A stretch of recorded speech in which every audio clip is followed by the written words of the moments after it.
Si le second tour avait lieu dimanche prochain, Philippe Vigier serait élu président de la région Centre-Val de Loire. Avec un score de 40%, la liste de la droite et du centre arriverait en tête en devançant de 7 points l'actuel président, le socialiste François Bonneau. Vous savez, on est encore à plus de 6 semaines du premier tour de cette élection régionale et on sait très bien que c'est dans les dernières semaines que les choses se déterminent. Moi, j'en appelle à la mobilisation générale de tous les hommes et les femmes du centre et de la droite qui veulent que dans cette région, on puisse choisir un nouveau destin, un nouveau cap, définir pour les années qui viennent. Avec 33%, François Bonneau arriverait en deuxième position. Plusieurs facteurs peuvent expliquer ce score. Le spectre de l'abstention que la droite et la gauche redoutent, la sanction d'une politique nationale qui peut largement influencer les électeurs et l'absence d'Europe Écologie Les Verts qui a décidé de faire cavalier seul.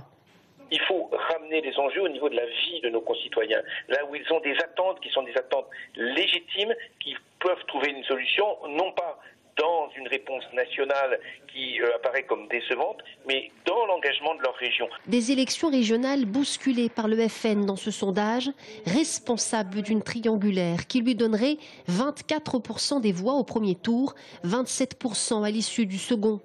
En somme, le Front National deviendrait la troisième force politique régionale.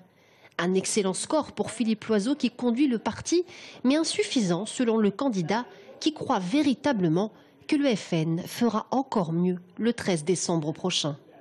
C'est un score très net en région centre.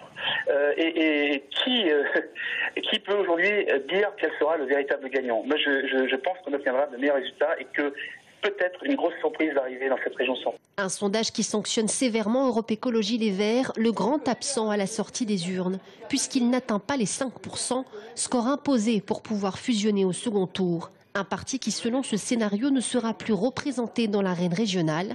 Un coup dur pour Europe Écologie Les Verts, qui, allié au PS ces dernières années, avait parvenu à faire avancer bon nombre de ses projets. On ne part pas tout seul puisqu'on part avec Nouvelle Donne et le sondage ne prenait pas ça en considération. Alors que si on regarde les européennes, Nouvelle Donne c'était 3% et nous c'était 7%. Alors évidemment c'est des contextes très différents, mais je trouve que les données de ce sondage, en plus sur un échantillon de 800 personnes, ça reste quand même très relatif. Mais si les sondages peuvent donner des indications aux partis, ils ne sont pas toujours le reflet de la vérité des urnes. Celui-ci retranscrit néanmoins le contexte politique national. Avec des marges d'erreur allant de 1 à 2,7%, le verdict, lui, tombera le 13 décembre prochain.